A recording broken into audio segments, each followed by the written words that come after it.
you're a manager, you keep track of a lot of things: tasks, follow-ups, meeting topics, ideas for later.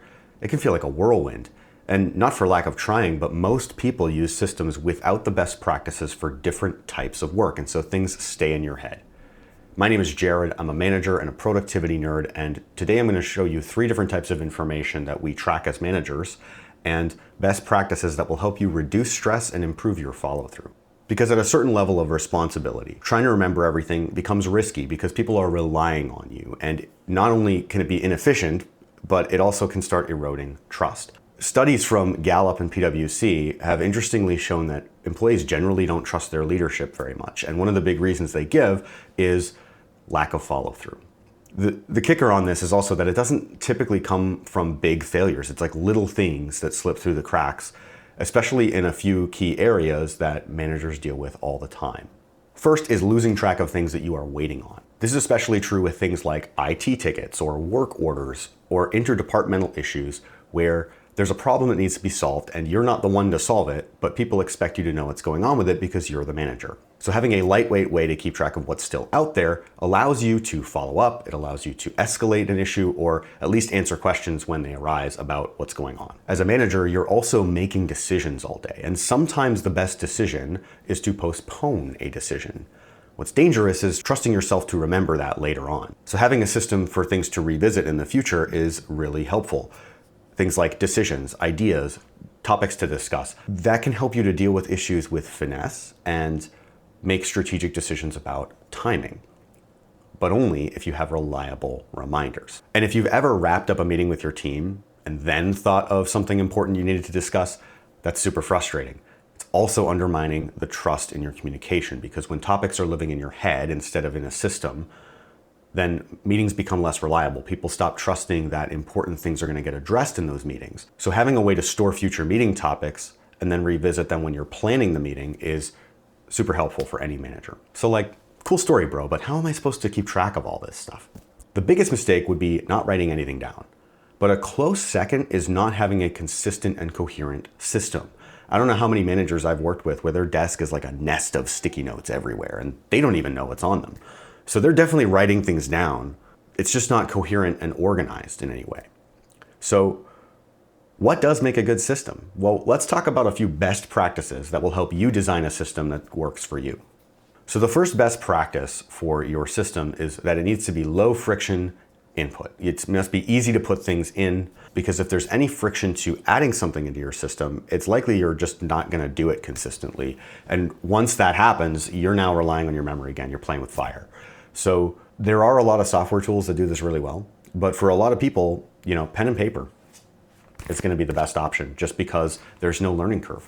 You can get started right away, and there aren't any crazy features you got to figure out. And that's really the appeal of the sticky notes, because it's so easy to just grab them and write stuff down on them.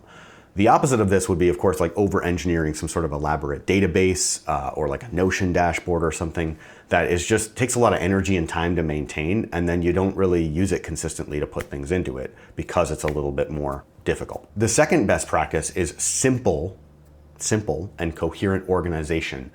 The idea with this is that the form matches the function and it's easy to retrieve. And this ends up being the problem with the sticky notes, right? They're all over creation and you don't actually know where anything is. So even just arranging those sticky notes in columns or something would be a version of this. The opposite would be, again, trying to have some sort of elaborate data structure with linking and categories and stuff. And that could be really bespoke to your use case, but then it's so onerous to maintain that you're not going to be consistent with it when things get busy. The third best practice is to use clear verbs and include sufficient details. The idea behind this is that every reminder should be such that you can pick it up cold and know exactly what to do with it. No context needed. And the idea behind this is being kind to your future self, the person who's probably busy, distracted, and probably under-caffeinated.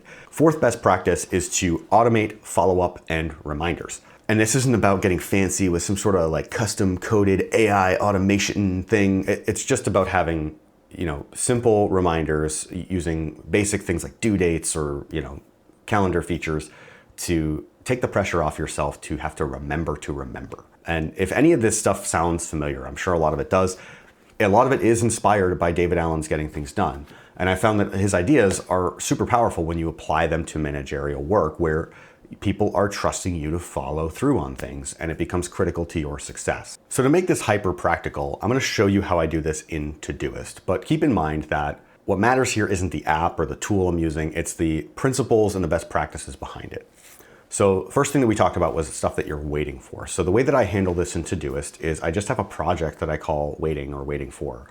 And this is where I put all those things. Now, don't get hung up on the terminology. Project is just the way that Todoist organizes things. Essentially, it's just a list of tasks.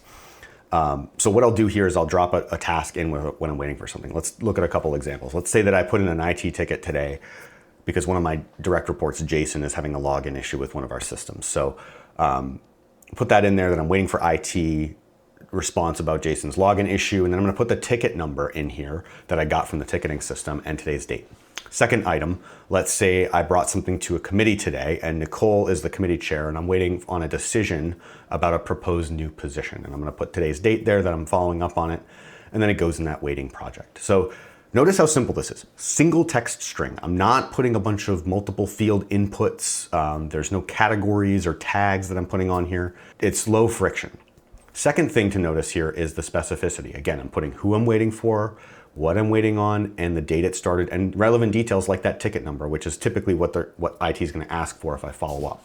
The automation here comes from adding that follow-up date. So let's say I open one of these up and I say, you know, I want to follow up on that IT ticket in 2 days because, you know, Jason really needs that to do his work and we can't be waiting around for that. So when I do that, you'll notice that the date's on there, and then what happens in Todoist is this shows up in my today view on that date, and that reminds me, oh yeah, I want to follow up on that. So then I don't have to think about it in the meantime, but it does remind me that that's what I need to do.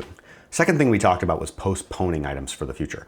And this is actually really similar to the waiting for project. The difference is I have a project that's called scheduled or later, and I literally never look at this project. It's just a bucket that holds these things for the future. Let's look at a couple examples. Let's say I have a colleague who's on vacation.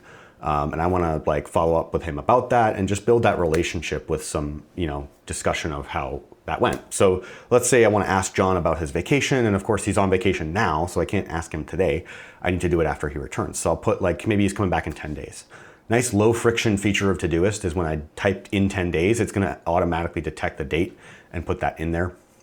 Nice little thing there. And then let's say that I want to remember where he went, while I'm thinking about it. He went to Aruba. And maybe I want to ask like, hey, how was the snorkeling? Because if you ever get to go to Aruba, the snorkeling is amazing. Second item, let's say I had a conversation with one of my directs, Sam, about his documentation. And I asked him to make some improvements to some things. And I want to follow up on that by, auditing his documentation to see if he made those changes. Of course, I want to give him time to, make those improvements. So I'll put it in that I want to audit Sam's documentation. Maybe I'll give him a couple weeks to make that improvement. And then in the details, I'm gonna put in like, these are the things I asked him to improve. And it doesn't have to be elaborate, but enough to remind me of what I'm looking for. And then I put the date in 2 weeks. And so note again, clear verbs, supporting details. Like this shows up and I know exactly what to do with it without having to go hunt for like emails or notes or other things that are in other places. And the addition of the date automates just like the waiting fors. When I see this in today, doesn't mean I'm necessarily going to do it that day, but it does mean that it will trigger me to like schedule it in my calendar or find some other way to remind myself to do it. Third item we talked about was meeting topics. So typically I manage this either with a project for the specific meeting or a project for a bunch of meetings, and I put sections inside that project for the meetings. And that's kind of specific to Todoist. They have projects and then sections in it. Doesn't matter. The idea is have a list for the meeting that you're keeping track of. And so let's look at a couple examples here. Let's say that I have in my email an announcement from HR about the upcoming performance review cycle. And our next meeting as a team is before that starts. So, logical response would be like, let's talk about it at the meeting. So I'm going to put in here again, announcement from HR about the upcoming performance review cycle. This is a good way to make sure everybody hears the same thing. We can answer questions, whatever. And then rather than duplicating all the information from the email, in here, a lot of times what I'll do with this, especially for these really detailed things, is I'll just put in like see email from date in folder. So example here, see email from today in the HR folder in my email. So then just breadcrumbs gives me right back to that. You can also like link emails and stuff. I just find that's like way too much work to make sure those things happen consistently. I just write in where to look, and that works enough for me. Here's a second example. Let's say that like my staff have been bringing up, they think the time off request process is kind of janky. And maybe I agree. It's like just not working right for me either. And we want to talk about improving it. These are the kinds of things that typically get like lost because it's like a non-urgent issue and like, yeah, we want to improve it, but like the house isn't burning down. So like it tends to get buried under other things. So I'm going to put in here, okay, discuss improving the process for time off requests. And then in the notes, I might put in some of the problems we're observing. Like, I'm noticing that maybe I'm losing track of things, or the team isn't putting, the right details in, or there's other issues. I'm going to just list those in the notes so that when we talk about it in the staff meeting, if I have time on the agenda, I can prep that and have a productive discussion. So now I have like a list of the topics we want to talk about. Doesn't mean that I talk about all the items on this list for every meeting. It's just a repository of possible meeting topics. It's like just dump it in, and then a lot of meetings also need a formal agenda. So if I'm responsible for that, my routine includes looking at this list, drafting the agenda, sending it out with sufficient lead time, and that's just a routine that's built in. I might handle that like a postponed item, like we talked about before. And this empowers you to cut down on like unnecessary emails and ad hoc communication that ends up being distracting and creating a lot of unproductive conversation, because you can funnel these non-urgent items into the right channel reliably and then follow up on them. Because good managers don't try to remember everything. This shift is not about having better tools or more apps or like fancy AI stuff. It's about designing a system that can carry the weight of your responsibilities so you don't have to. You want to be able to trust your system so that other people can trust you. And if you want more practical tips on wrangling your work world and keeping it contained, then remember to subscribe to the channel because I have a lot more content planned for you.